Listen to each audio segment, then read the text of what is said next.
Welcome back dear students, है ना। I hope all of you are doing well. जैसा कि हमने लास्ट क्लास में मैंने एसबीआई क्लर्क में आए हुए कुछ क्वेश्चंस डिस्कस करे थे, है ना। और मैंने बताया था कि हम लोग जो है सिंप्लीफिकेशन एंड अप्रॉक्सीमेशन करना स्टार्ट करेंगे, ठीक है। तो आज सिंप्लीफिकेशन की पहली क्लास है ना। तो बिल्कुल ही हम लोग सिस्टमेटिक वे में चलेंगे, है ना। बिल्कुल सिस्टमेटिक वे में और बिल्कुल बेसिक से। तो सबसे पहले क्या आता है? एडिशन। क्या आता है हमारा? Addition.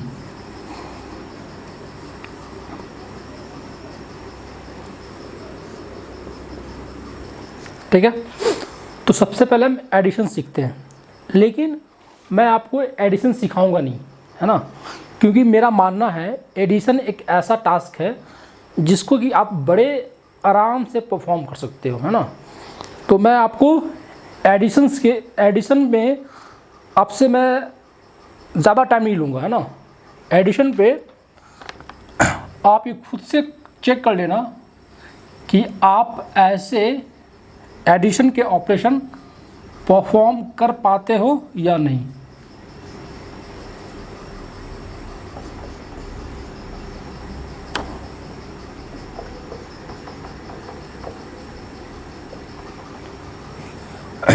I repeat, 79 plus 64 plus 43 plus 86 plus 133 is equal to what, है ना। ये आप खुद से ट्राई कर लेना। फिर आपका 16,000 plus 13,500 plus 12450 plus 20,000 plus 12,400 plus 22,500 plus 22,400 plus 25,000। ठीक है। तो ये दो क्वेश्चन मैंने दिया है ना। और कोशिश ये करनी है कि जब आप इन क्वेश्चंस को करो तो आपको मतलब कि आप ये मेंटली कर पाओ, और अगर मेंटली नहीं कर पा रहे हो, है ना, से सपोज करो ये थोड़ा लंबा है ना, तो जितना कम से कम पेन यूज़ करो, है ना। ऐसा नहीं कि आप इसको ट्रेडिशनल तरीके से ऐड नहीं करना कि ऐसा लिख के ऐड, ऐसा नहीं करना है ना। देयर इज़ ए वे, है ना।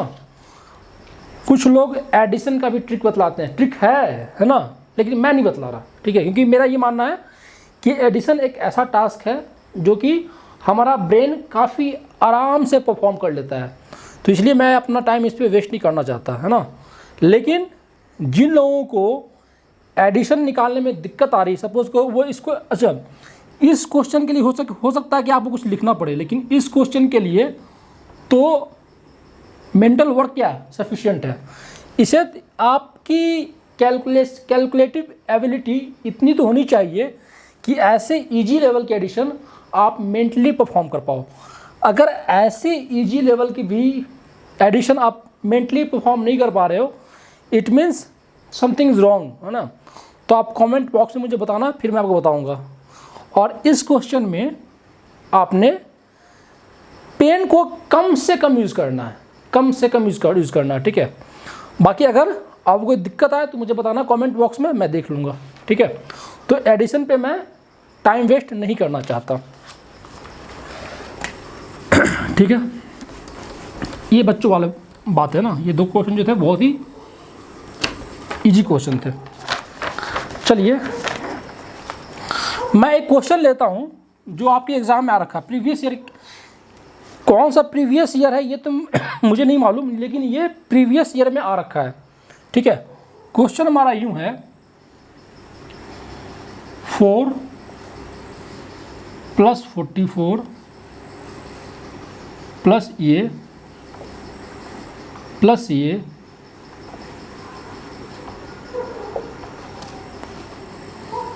Option A.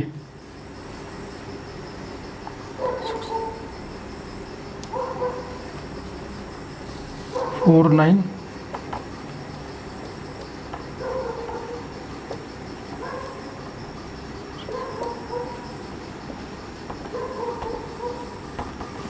ठीक है जी, ठीक है।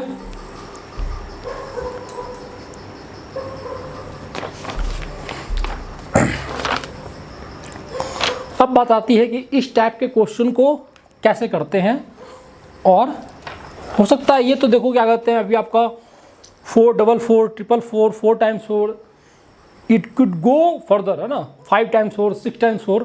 तो ऐसे टाइप के क्वेश्चन को कैसे करना है, ठीक है। तो देखिए इसका तरीका क्या होता है, ये किस डिजिट के साथ खेल रहा है, 4 के साथ। आप 4 लिखिए, क्या लिखिए, 4 इंटू, आप बताइए 4 इंटू, ये जो है मैक्सिमम 4 कितनी बार गया है, 4 बार। तो लिखिए 1 2 3 4, that is your answer, that is your answer. अब बताइए, अच्छा कई लोगों को ये मल्टीप्लिकेशन करने में भी टाइम लगेगा, कुछ लोग जो हैं इसे मल्टीप्लाई करने में भी टाइम लगाते हैं, है ना, बट हमें टाइम लगाना नहीं है, ठीक है, हमें टाइम लगाना नहीं है। वो मैं बताऊंगा आपको अपनी मल्टीप्लिकेशन वाली क्लास में कि कैसे इसको हम फास्ट कर सकते हैं। अगर देखो, अगर मुझे आंसर मार्क करना हो, क्योंकि ये क्वेश्चन जो आपके एग्जाम में आ रखा था, अगर मुझे आंसर मार्क करना होगा तो मैं देखूंगा लास्ट डिजिट क्या है, 6। एक ही ऐसा ऑप्शन है जिसका लास्ट डिजिट क्या है, 6, तो ये मेरा क्या हो जाएगा, आंसर हो जाएगा। हाउएवर अगर आपको निकालना हो आंसर तो आप कैसे निकालोगे, देखो तो 4 इंटू 1 2 3 4 करना है, तो 34 इंटू 4 कितना होगा, 136, और 12 48 कितना, 1 आप जो ये ऐसे करते हो ना 1 2 3 4 इंटू 4, ये आदत निकाल दो अपने दिमाग से, ये आदत अपने दिमाग से निकाल दो। 1 2 3 4 था, तो मैंने 34 को 4 से कर दिया, 136, 1 कैरी करेगा, 12 इंटू 4 48, 1 कैरी किया 49 डायरेक्ट, ठीक है, क्लियर है। तो सपोज करो इसी कॉन्सेप्ट को समझते हैं, है ना। अगर मैं आपसे पूछता 7 + 77 + 777 + 4 टाइम्स 7 + 5 टाइम्स 7, तो आपका आंसर क्या होता, आप झट से लिखोगे 7 इंटू 1 2 3 4 5, डेट्स इट, और कुछ नहीं करना, ठीक है। तो ये भी एक बहुत ही फेमस पैटर्न टाइप का, फेमस पैटर्न का क्वेश्चन है जो कि एग्ज़ाम में आते रहते हैं, है ना। तो इसकी जानकारी आपको होनी चाहिए। तो हमने एडिशन में एक स्पेशल केस देखा, ठीक है। चलिए दूसरा देखते हैं, ये क्वेश्चन नंबर 4 है ना, हाँ। 0.6 + 0.66 + 0.666 + 0.4 टाइम्स 6 इज इक्वल टू क्या होगा, बताइए, बताइए क्या होगा, ट्राई कीजिए।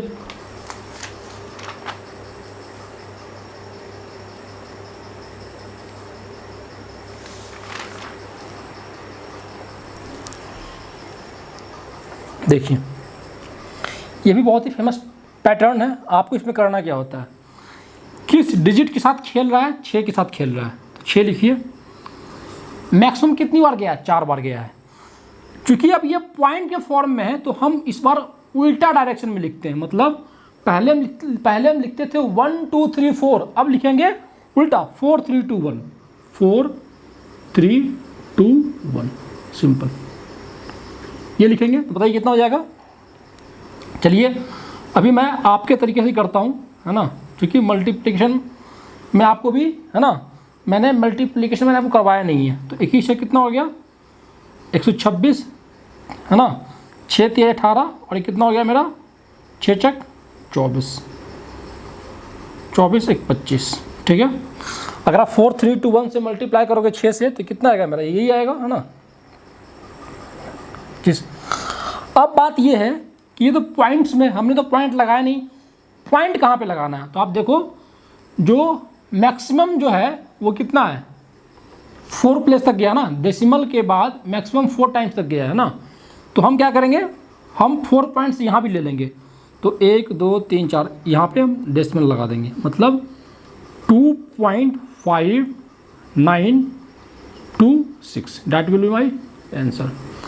सपोज करो अगर मैं पूछता 0.8 प्लस 0.88 प्लस 0.888, तो आप क्या करते, आप लिखते 8 इंटू 3 2 1, जो भी आता मान लेते ABCD आता, ABCD आता, तो मैक्सिमम कितना आ गया, 3 तक गया। तो आप 3 के बाद ये लगा दोगे, ठीक है। तो इस तरीके से हमें करना है। तो ये दो बहुत ही फेमस टाइप के पैटर्न है जो कि आपको आना चाहिए। तो आप इसको नोट कर लो, आप लोग इसको नोट कर लो, है ना। तो ये 2 पैटर्न हमने देखा।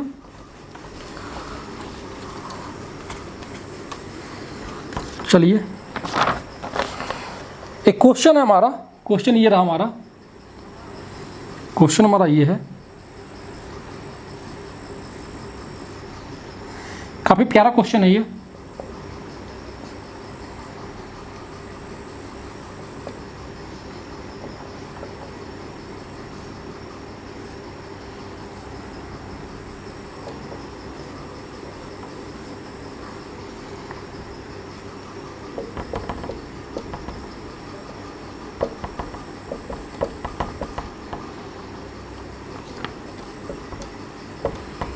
क्वेश्चन आपका 6 जो है वो n डिजिट मतलब n टाइम्स में है ना, और ये 8 क्या हमारा, ये भी आपका n टाइम्स में, यहाँ पे स्क्वायर है, यहाँ पे स्क्वायर नहीं है।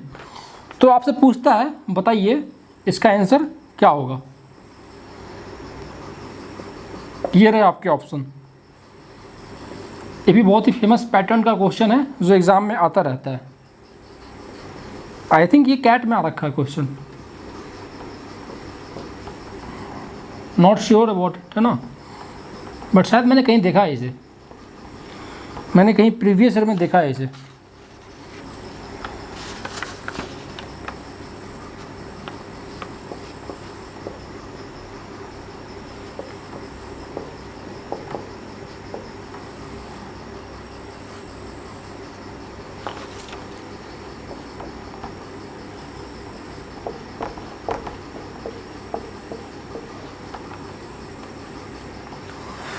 चलिए ठीक है, ये हमारा क्वेश्चन है। ट्राई कीजिए, ट्राई कीजिए, सोचिए क्या आएगा, क्या इसका आंसर आएगा।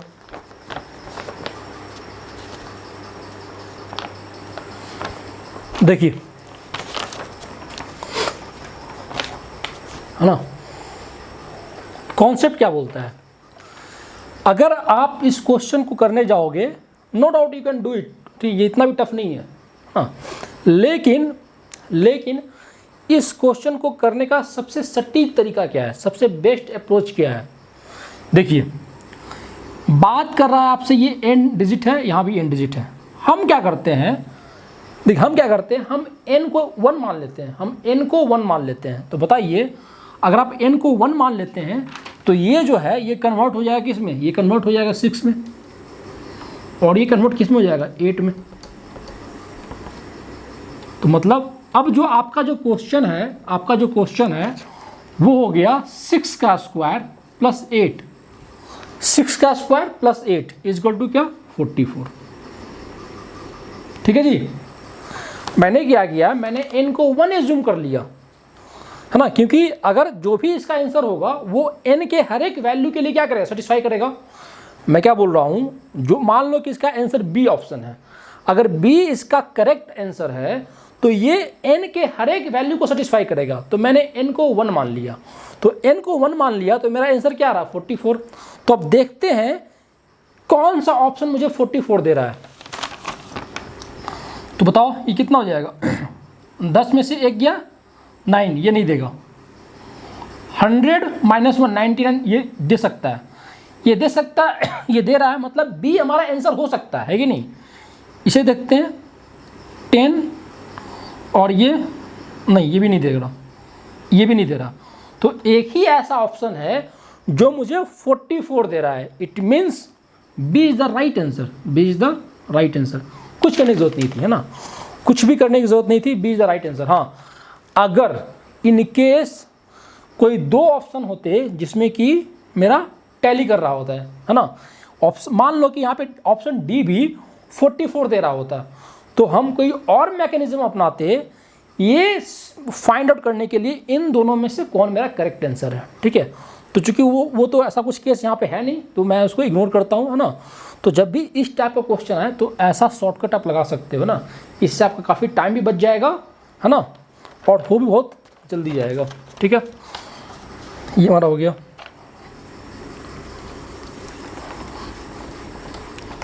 ये भी एक बहुत ही बड़ा, बहुत ही फेमस क्वेश्चन है जो आपको मॉक वगैरह में या फिर इधर उधर कहीं आपको दिखने को मिलेगा, है ना। अब देखिए, कभी कभी इस टाइप के क्वेश्चन आते हैं।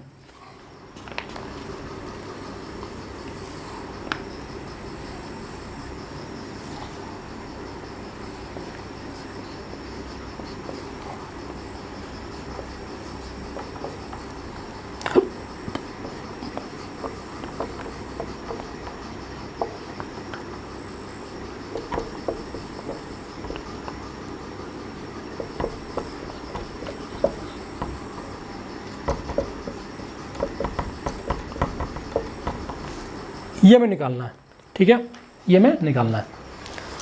1/4 plus 1/6 plus 1/12 plus 1/20 plus 1/30 plus 1/42 plus 1/56 plus 1/72 is equal to what. ठीक है, देखिए, तो मैं इस पे आऊँगा। फॉर द टाइम बिंग मैं इसको हटा के रखता हूँ, मैं इसको हटा के रखता हूँ। ठीक है, 1/4 को मैं इरेज करके रखता हूँ।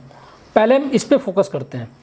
अगर आप इस पे फोकस करोगे, देखो कुछ लोग इसका फॉर्मूला बतलाते हैं, ट्रिक बतलाते हैं ना, बतलाऊंगा मैं भी, लेकिन मैं चाहता हूँ पहले उस ट्रिक को अपनाने के पहले आप उसके जो बैकग्राउंड में चीज़ें कैसे मूव करती है, क्या कुछ होता है, आप उसको समझ लो, ताकि जब आप उसको ट्रिक के तौर पे याद करो तो आप कंफ्यूज ना हो और उस ट्रिक का सही इम्प्लीमेंटेशन हो। ठीक है, देखो अगर आप गौर से देखोगे तो आप 1/6 को 1/2 × 3 लिख सकते हो, और this can be written as 1/2 minus 1/3। Correct. अगर मैं 12 की बात करूं तो ये हो जाएगा 3 × 4, तो ये आप लिखोगे 1/3 माइनस 1/4। सिमिलरली ये क्या है मेरा 4 × 5, तो आपसे क्या करोगे, आप लिखोगे 1 + 1/4 माइनस 1/5। ठीक है, तो आप अगर इस ट्रेंड को अगर आप ऑब्जर्व कर पाओ तो आप देखोगे ये cancel out, cancel out, cancel out, ये सिलसिला चलता रहेगा। और अगर मैं लास्ट टर्म की बात करूं तो ये आप लिखोगे 1/8 माइनस 1/9। ठीक है, तो ये क्या हो जाएगा, ये कैंसल आउट हो जाएगा कहीं ना कहीं से, तो क्या हो जाएगा मेरा, तो ये अब आपके पास जो बचेगा वो बचेगा 1/2 माइनस 1/9, 1/2 माइनस 1/9। ठीक है, ये हमारा बचेगा। तो आप इसको कर लीजिए, कितना होगा ये बताओ, ये हो जाएगा मेरा 18 और 9 में से 2 गया, कितना हो जाएगा 7/18।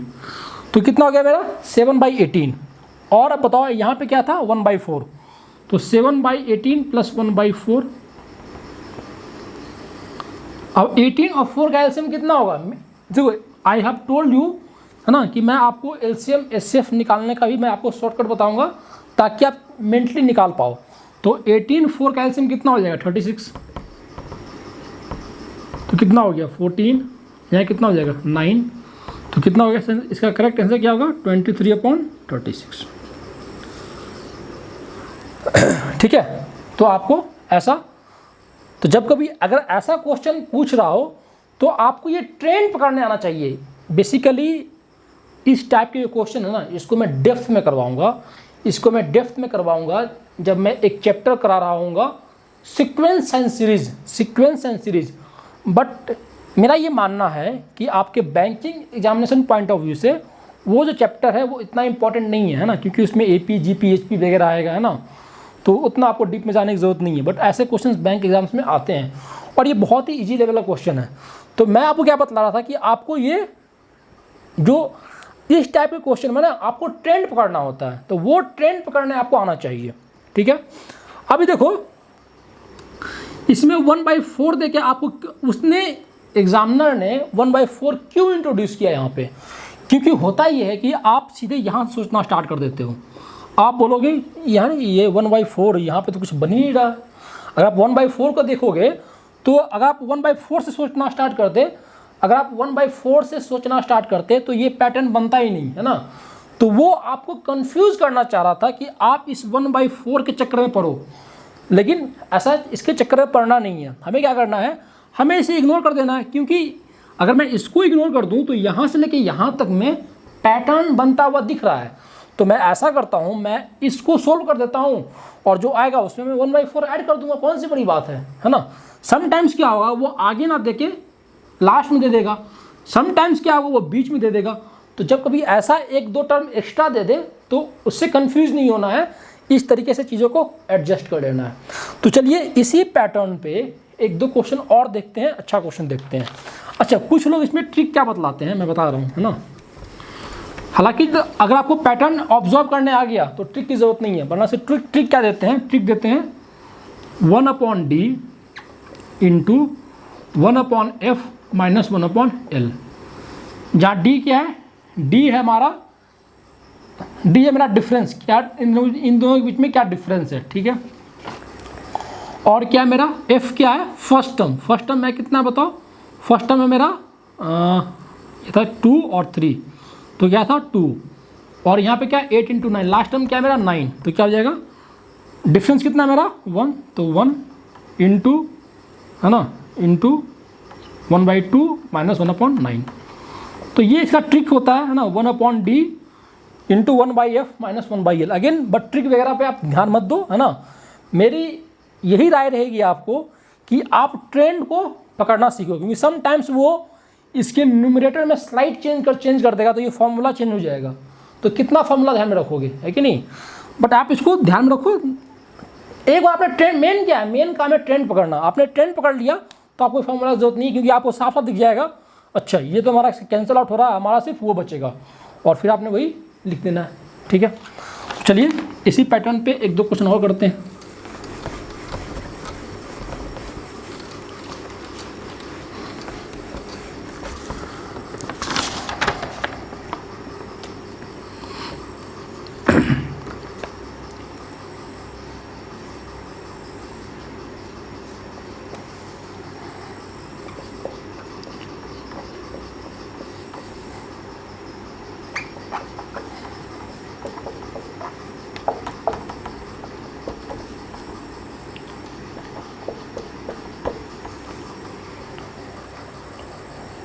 तो अगर आप फॉर्मूला से अगर आप ट्रिक याद करके लगाना चाहते हैं तो आप लगा लो। आप लिखोगे 1/2 लिखोगे इंटू 1/3 लिखोगे माइनस 1/21 लिखोगे, ये आपका हो जाएगा यूजिंग फार्मूला है ना, यूजिंग ट्रिक, जो भी कह लो, फार्मूला कह लो, ट्रिक कह लो, है ना। लेकिन अगर मैं इसको समझाना चाहूँ, देखो इसे आप क्या लिखोगे, इसे आप लिखोगे 1/3, और ये आपको आना चाहिए ताकि अगर इसमें कुछ भी वेरिएशन हो मामूली सा तो आप उसको टैकल कर पाओ। सिर्फ फॉर्मूला आप रट्टा मार के जाओगे तो काम गड़बड़ हो जाएगा, है ना। तो मैं लिखूंगा इसको 1/3/1/5, तो ये क्या हो जाएगा 5 - 3 2 क्या, तो हमारे पास एक एक्स्ट्रा क्या आ रहा है, 2 आ रहा है, हमारे पास न्यूमरेटर में एक्स्ट्रा 2 आ रहा है। तो क्या मैं इस टर्म को मैं ऐसे नहीं लिख दूंगा,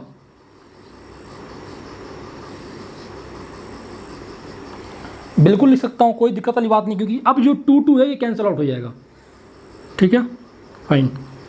सिमिलरली मैं इसको लिखूंगा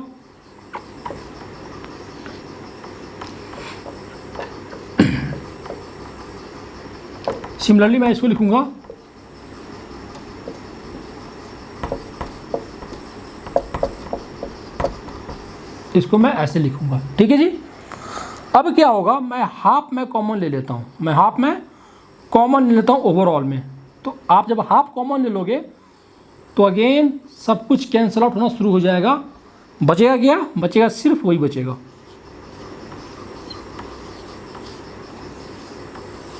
बस।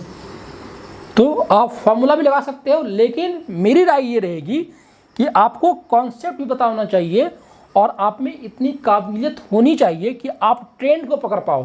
क्योंकि अगर आप सिर्फ ब्लाइंडली फॉर्मूला रट्टा मार के जाओगे और क्वेश्चन में कुछ वेरिएशन आएगा तो फिर आपको दिक्कत आ जाएगी। इसलिए फॉर्मूला तो जानो, अच्छी बात है, लेकिन कॉन्सेप्ट भी जानो। ठीक है, ये मानो।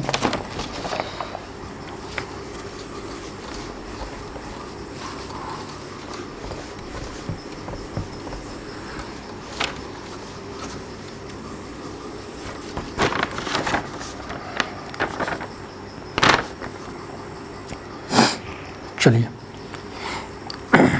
ये बहुत प्यारा क्वेश्चन है, ये बहुत ही प्यारा क्वेश्चन है। आई थिंक ये भी किसी एग्जाम में आ रखा है।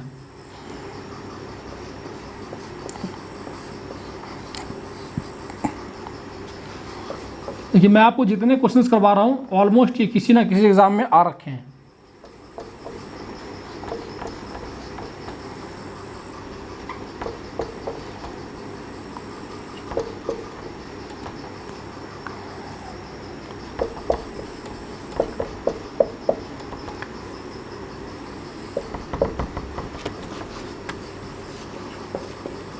Up to 20 terms. कितना मेरा?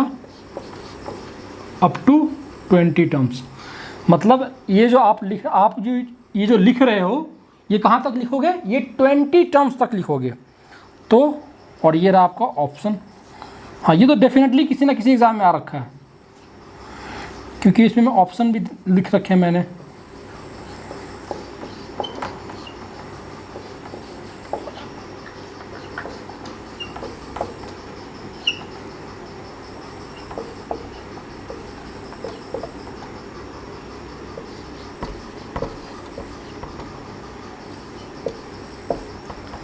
ये रहा आपका क्वेश्चन, है ना। अब देखो, कोशिश करो, कैसे करोगे?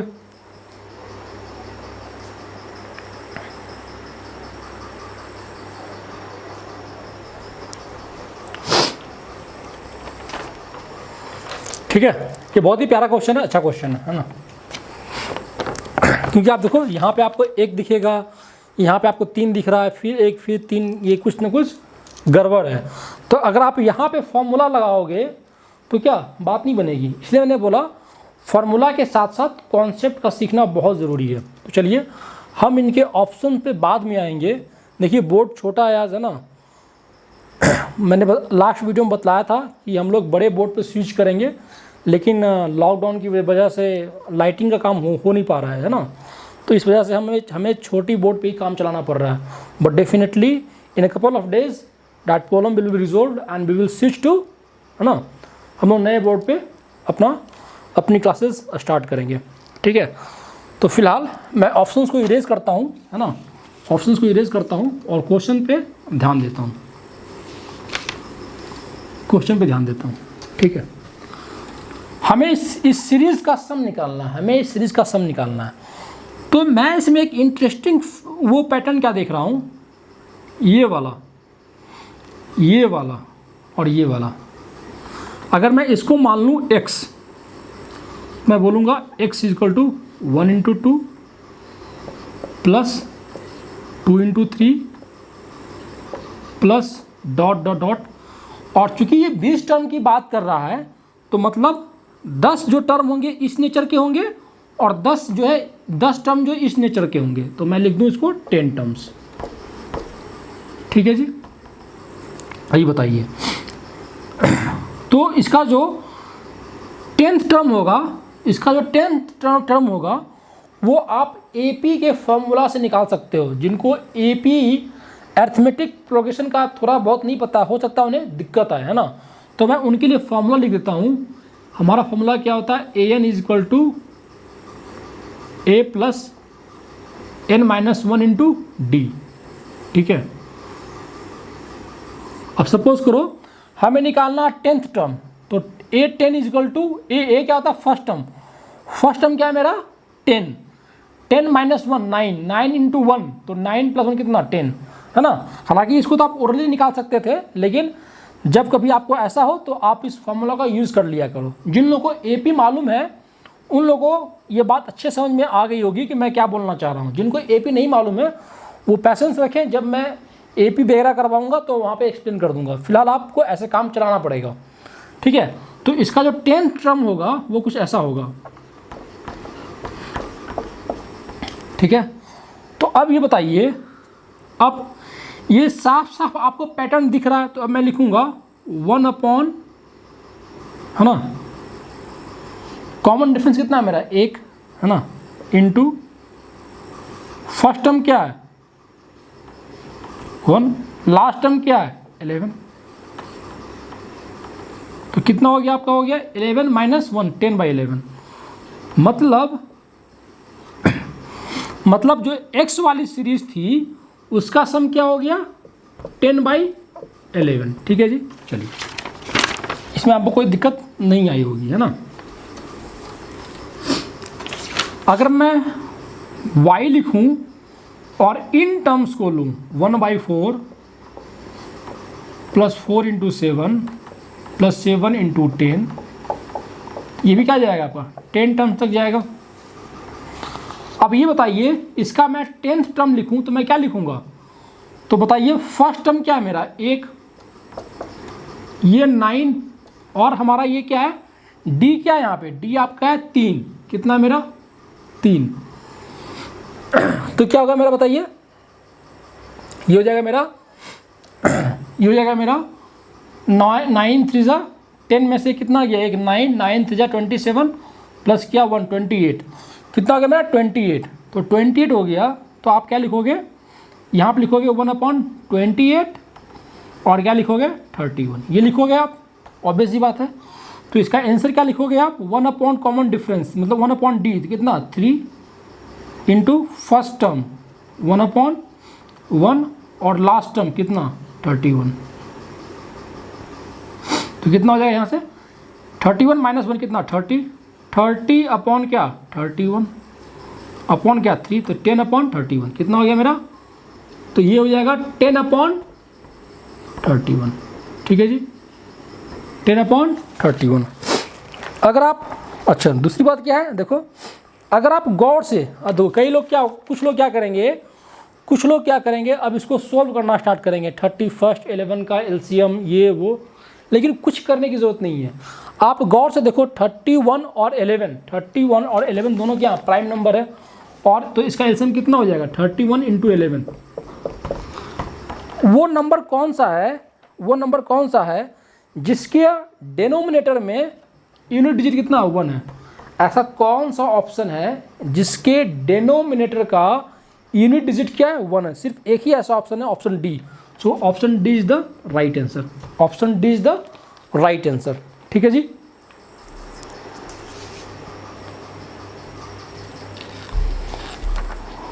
हाँ, तो ये क्या हो गया मेरा, मैंने क्या बोला कि 31 और 11 दोनों ही प्राइम नंबर हैं, तो इसका एलसीएम क्या होगा 31 और 11 का प्रोडक्ट।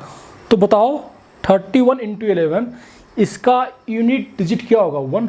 ऐसा कौन सा ऑप्शन है जिसका यूनिट डिजिट कितना, ऐसा कौन सा ऑप्शन है जिसके डेनोमिनेटर का यूनिट डिजिट 1 है। तो ओनली एक ही ऐसा ऑप्शन है, ऑप्शन डी, इसलिए option D is the right answer, ठीक है जी। चलिए, तो जैसा कि आप देख रहे हैं, मैं किसी भी क्वेश्चन में जो अननेसेसरी कैलकुलेशन है वो नहीं करना चाह रहा, और यही आदत आपने भी डालनी है, अननेसेसरी कैलकुलेशन के चक्कर में नहीं पड़ना है। एग्ज़ाम में आपको आंसर निकालना नहीं होता है, आंसर मार्क करना होता है, and there is huge difference between finding the answer and marking the answer. चलिए, ये भी एक बहुत ही प्यारा क्वेश्चन है। 3/1 स्क्वायर इंटू क्या 2 स्क्वायर, ये भी आपके एग्ज़ाम में आया हुआ क्वेश्चन है।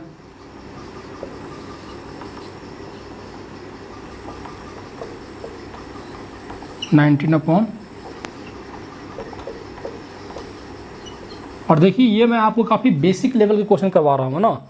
मैंने पहले ही बोला है कि ऐसे क्वेश्चन करवाने का एकमात्र उद्देश्य ये है कि आप लोग को मालूम चल जाए कि इस टाइप के क्वेश्चन भी आते हैं। हालांकि जो है जो आपके बैंकिंग लेवल का पैटर्न है वो तो मैं कवर कर ही दूँगा, लेकिन इसके अलावा भी इस सेगमेंट में बहुत कुछ पढ़ना है। That will B taut in depth. वो क्या है मेरा, लेकिन वो चैप्टर कौन सा होगा, sequence and series, and definitely that is not so useful for the banking exams, that is for SSC CGL and all. Okay, तो यहाँ पे आपका काम इससे चल जाएगा, बशर्ते आप कॉन्सेप्ट को सही से पकड़े तो। अब देखिए ये क्वेश्चन है, आप गौर से देखिए तो बताइए क्या है। ये आपका है, आप इसे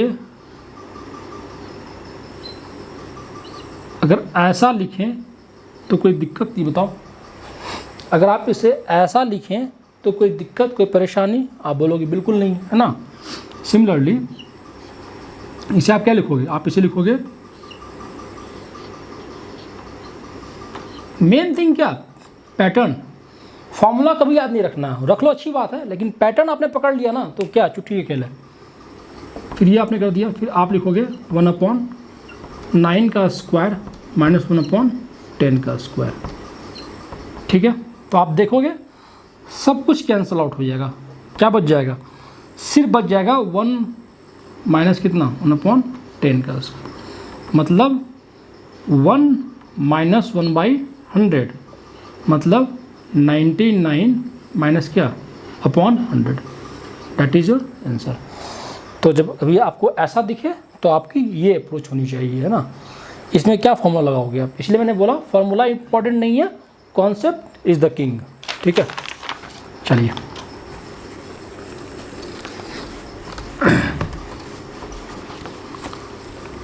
एडिशन सब्ट्रैक्शन पे आई थिंक हमारी 2 क्लास होएगी, है ना। अगेन एक बहुत ही प्यारा क्वेश्चन है, ये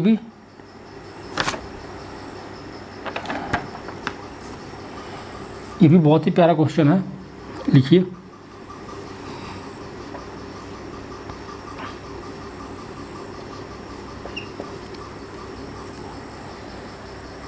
one into 3 into 5 plus 1 into 4, है ना, प्लस 1/,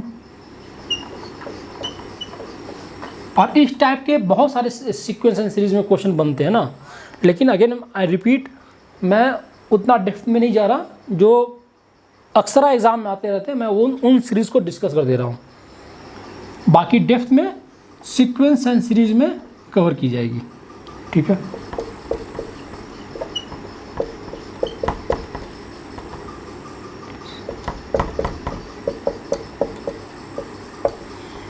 ये क्वेश्चन मुझे पता है, ये क्वेश्चन आपके सीजीएल में आ रखा है, ये क्वेश्चन जो है आपके एसएससी सीजीएल में आ रखा है।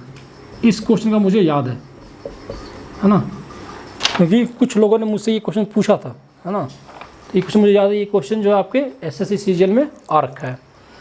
और ये क्या हमारा अप टू कितना है, 20 टर्म्स, अप टू क्या, 20 टर्म्स। ऑप्शन लिख लीजिए, ऑप्शन भी इम्पोर्टेंट है, ऑप्शन भी इम्पोर्टेंट है।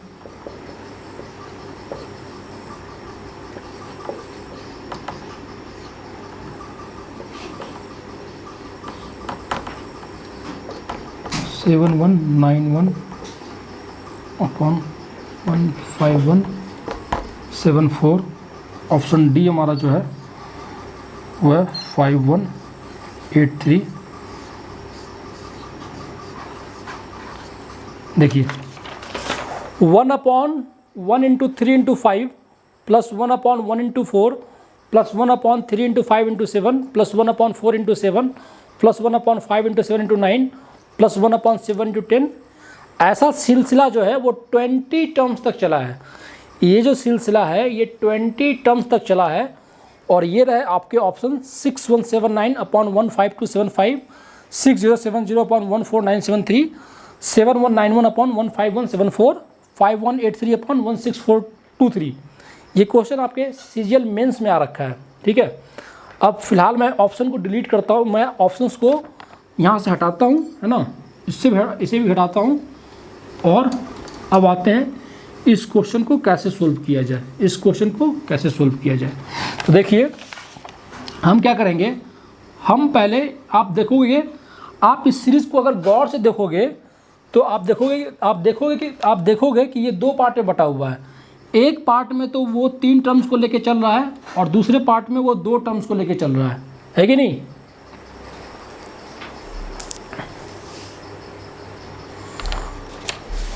हाँ जी, तो मैं क्या बोल रहा था कि अगर आप गौर से क्वेश्चन को देखेंगे तो सीरीज जो है वो 2 पार्ट में बटा हुआ है। एक पार्ट में वो 3 टर्म्स को लेके चल रहा है, दूसरे पार्ट में वो 2 टर्म्स को लेके चल रहा है। तो पहले हम क्या करते हैं, जो गिवन जो क्वेश्चन है उसको 2 पार्ट में ब्रेक करते हैं। तो पहले एक पार्ट को मान लेते हैं x, और ये क्या है मेरा 1 × 4 + 4 × 7 + 7 × 10, ठीक है जी। और ये आपका 10 टर्म्स तक चलेगा, है ना, क्योंकि टोटल 20 टर्म्स हैं और ये अल्टरनेट वे में चल रहा है। तो मतलब ये जो सीरीज है ये 10 टर्म्स तक चलेगा। तो आप गौर से बताइए, मैंने आपको फॉर्मूला दे रखा है, इस 10th टर्म में क्या आएगा बताइए। तो क्या होगा 1 + 9 × कितना 9 × 3 = 27 + 1 कितना 28। तो कितना हो जाएगा 1/28 × क्या 31। 10th टर्म जो दिखेगा वो आपका यूँ दिखेगा 1/28 × 31। तो अब इस क्वेश्चन को तो हम डायरेक्ट लिख देंगे 1/3 × 1/1 - 1/31। तो ये क्या यहाँ से आ जाएगा, क्या आ जाएगा, ये 30 - 31/3, ये क्या आ जाएगा 10/31, ठीक है जी। मतलब गिवन सीरीज को मैंने 2 पार्ट में ब्रेक किया और एक पार्ट को x मान लिया। तो x हमें कितना दे गया, ये हमें 10/31 दे गया, ठीक है, ये हमें 10/31 दे गया, ठीक है। अब कंसंट्रेट करते हैं दूसरे पार्ट पे, है ना। यहाँ पे कहानी थोड़ी सी ट्विस्ट है, बट इतनी भी कोई वो नहीं है ना, कहानी यहाँ पे थोड़ी सी ट्विस्ट है, उसको समझते हैं। बस यहाँ से हमें कितना मिला, यहाँ से हमें 10/31 मिला है जी, ठीक है। चलिए अब अगर मैं इस सीरीज़ का नाम y दूँ और इसको लिखूँ तो मैं लिखूँगा 1 × 3 × 5 + 3 × 5 × 7 + 5 × 7 × 9, ठीक है जी, ओके फाइन। ये हमारा ऐसा एक टर्म बना, और ये कहाँ तक बनेगा, ये भी आपका 10 टर्म्स तक जाएगा, ठीक है। अभी देखिए जब 2 टर्म तक था आप बड़े कंफर्टेबली लिख पा रहे थे, लेकिन जैसे ही 3 टर्म आया आपके दिमाग पे प्रेशर बढ़ना शुरू हो गया कि इसको कैसे टैकल किया जाए। तो देखिए जो काम आप 2 टर्म के लिए कर रहे थे वही काम आप यहाँ पे करेंगे, थोड़ा सा एडजस्टमेंट करने की ज़रूरत है। देखो क्या, सबसे पहले देखो कि नीचे कितने टर्म्स हैं, 3 टर्म्स हैं। तो अगर 3 टर्म्स हैं तो उससे एक कम लिख दो। अगर यहाँ पे 4 होता तो मैं लिखता 1/3 लिखता, ठीक है, इनटू डिफरेंस कितने का है 2 का, ये 2 लिख दो, ठीक है। अभी बताओ आप वहाँ पे क्या लिखते थे, वहाँ पे लिखते थे जब 2 टर्म होता था तो आप लिखते थे first term minus last term.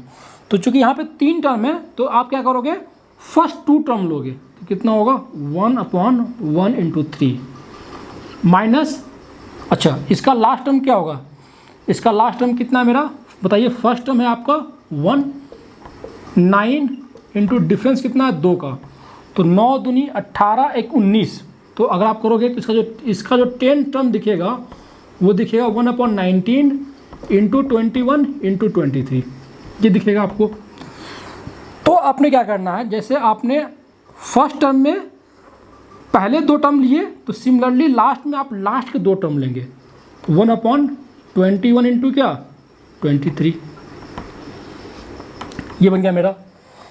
तो यहाँ से क्या हो गया 1/4 और 21 इंटू 23 और 3 का एलसीएम कितना होगा, अगेन ये क्या होगा 21 इंटू 23।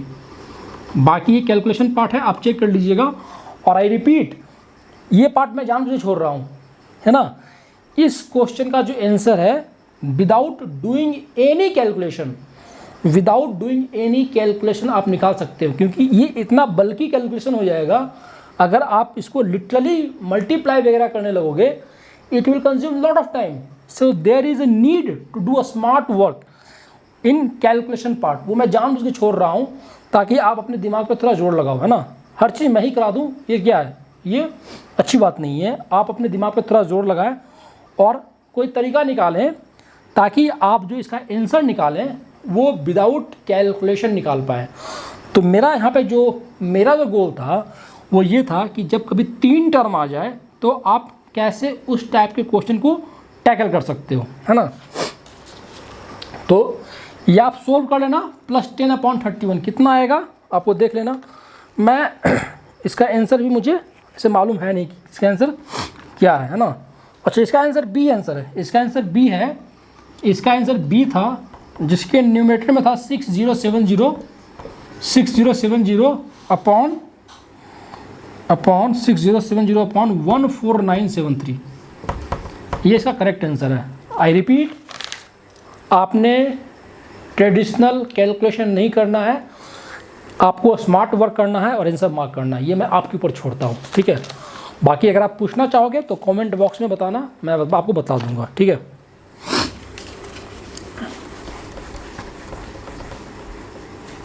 चलिए, ये आपने नोट कर ही लिया होगा, है ना।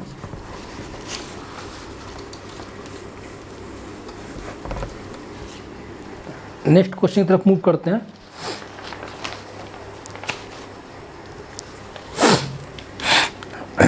मान लो ऐसा होता, एक्सक्यूज मी,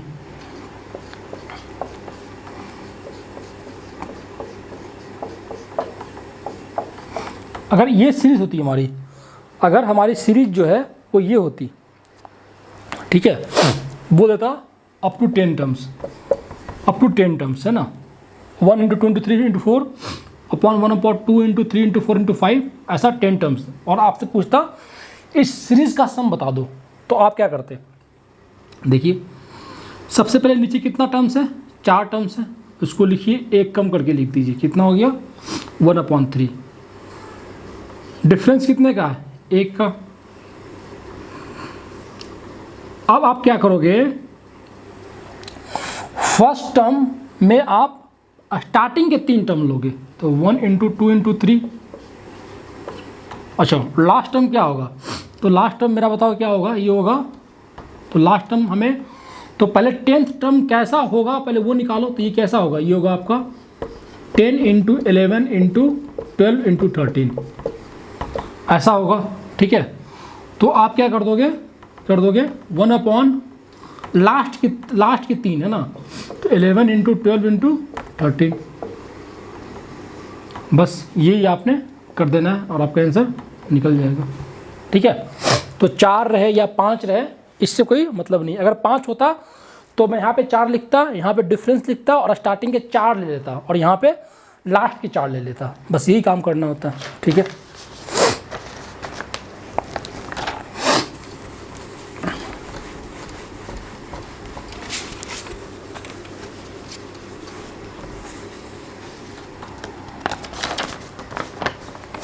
अभी देखिए,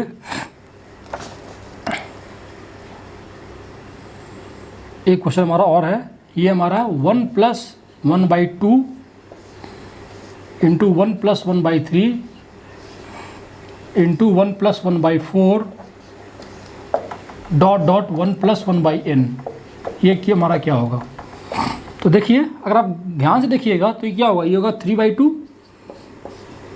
इंटू क्या 4/3 इंटू क्या 5/4 इंटू ये क्या होगा n + 1/n। तो आप गौर से देखिए, तो इससे ये कैंसिल आउट हो रहा है, इससे ये कैंसिल आउट हो रहा है, तो मतलब ये जो है कैंसिल आउट हो जाएगा इससे, तो आपके पास बचेगा क्या, आपके पास बचेगा n + 1/2, बस ये बचेगा आपके पास। तो मैंने क्या बोला, जब भी आपके पास जब कभी सीक्वेंस एंड सीरीज के क्वेश्चन आए, आपको पैटर्न पकड़ने आना चाहिए, है ना। पैटर्न पकड़ लोगे क्वेश्चन बन जाएगा। सिर्फ फॉर्मूला को रट्टा मार के काम नहीं चलने वाला। यू हैव टू, है ना, आपको पैटर्न पकड़ना ही पड़ेगा।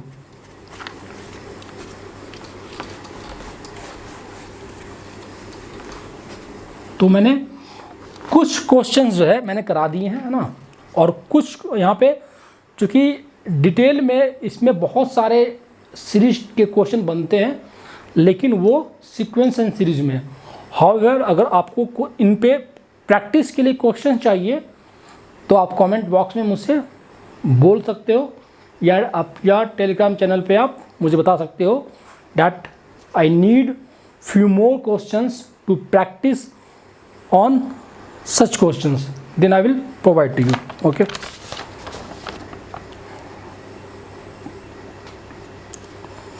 अभी सोचो, सपोज करो आपके पास ये आ गया,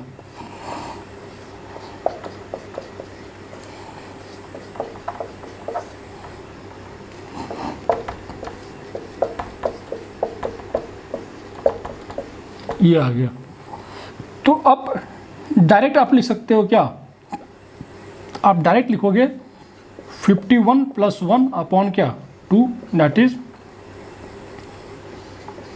26, है ना। बट अगेन ये आप तभी लिख पाओगे जब आपकी प्रैक्टिस अच्छे से हो रखी है, क्योंकि जैसे ही आपने क्वेश्चन देखा आपके दिमाग में आएगा अच्छा ये तो क्या सिर्फ ऊपर वाला बचेगा और नीचे ये बचेगा, तो डायरेक्ट मैंने ये लिख दिया। मैंने फॉर्मूला नहीं लगाया, मैंने ट्रेंड देखा कि सब कुछ कैंसिल आउट हो जाएगा, सिर्फ ये बचेगा और यहाँ पे ये बचेगा, तो 51 + 1 अपॉन 2। मैंने फॉर्मूला यूज़ नहीं किया है, मैंने ट्रेंड को देखा है और फिर उस ट्रेंड के अकॉर्डिंग मैंने आंसर मार्क करा है। ठीक है,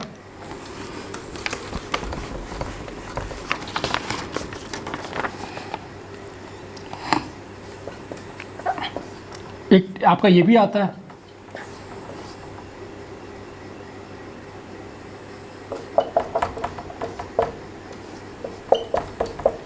देखिए इसमें क्या होगा, इसमें आप होगा 1/2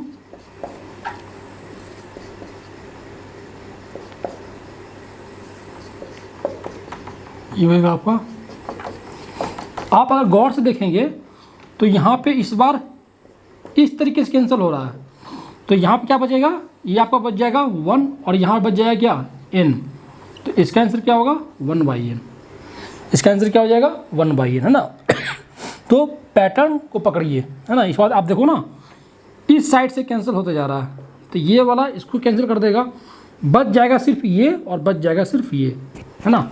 और सपोज करो यहाँ पे कुछ एक्स्ट्रा टर्म देता, मैंने आपको पहले ही बोल रखा है, कभी कभी एग्जामिनर आपको कंफ्यूज करने के लिए स्टार्टिंग में एक ऐसा टर्म दे देगा जो कि सीरीज़ को बनने से रोकेगा, या फिर एंड में दे दे या फिर बीच में दे दे। तो ऐसे जो एक्स्ट्रा टर्म्स दे रखे होते हैं उनको पहचानना होता है और उसको दरकिनार करते हुए क्वेश्चन को सोल्व कीजिए और फिर उसको एडजस्ट कर दीजिए, ये इसका तरीका होता है। ठीक है,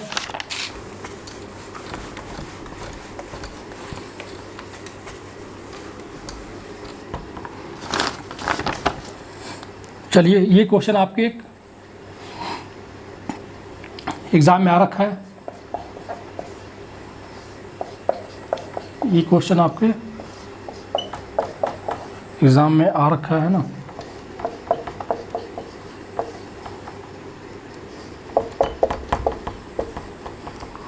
एंड आई रिपीट, ये जो मैं करवा रहा हूँ सीक्वेंस एंड सीरीज का एक छोटा सा पार्ट है ना। मैं डीप में गया ही नहीं। कुछ लोग ये मत सोचें कि बस यही सीक्वेंस एंड सीरीज है। सीक्वेंस एंड सीरीज एक काफ़ी अच्छा चैप्टर है और इसमें बेहतरीन क्वेश्चन बनते हैं।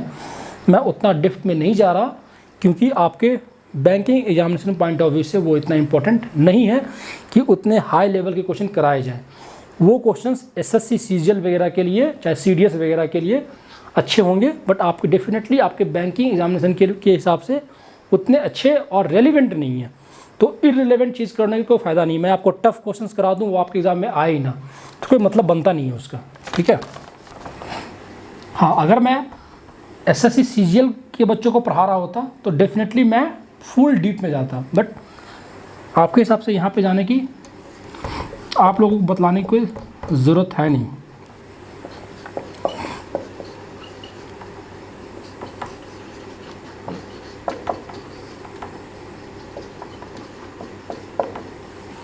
देखिए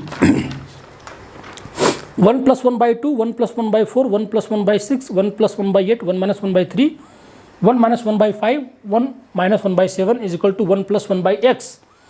तो बताइए x क्या होगा। और ये रहा आपका ऑप्शन 5, 6, 7, 8। ये भी आपके आई थिंक ये क्वेश्चन भी एसएससी में आ रखा है ना। हाँ, ये क्वेश्चन भी आपके ये क्वेश्चन भी आपके एसएससी सीजीएल में आ रखा है ना। बट इंपॉर्टेंट क्वेश्चन है, ये आपके बैंक एग्जाम में भी आ सकता है, कोई बहुत टफ क्वेश्चन नहीं है ये। तो आप गौर से देखिए आप इस क्वेश्चन को कैसे कीजिएगा। तो अगर आप गौर से देखेंगे तो ये आपका आएगा, बताइए 3/2।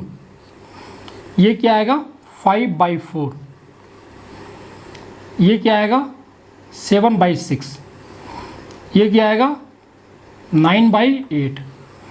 ये क्या आएगा 2/3। ये क्या आएगा 4/5। ये क्या आएगा 6/7। आप खुद देखिए 5 से 5 कैंसल, 4 से 4 कैंसल, 6 से 6 कैंसल, 7 से 7 कैंसल है ना, 3 से 3 कैंसल, 2 से 2 cancel. You will be left with 9/8। कितना 9/8। और क्या 9/8 को आप 1 + 1/8 नहीं लिख सकते? बिल्कुल लिख सकते हो। और 1 + 1/8 is equal to 1 + 1/x। by comparing we can say x is equal to 8. so 8 is the right answer.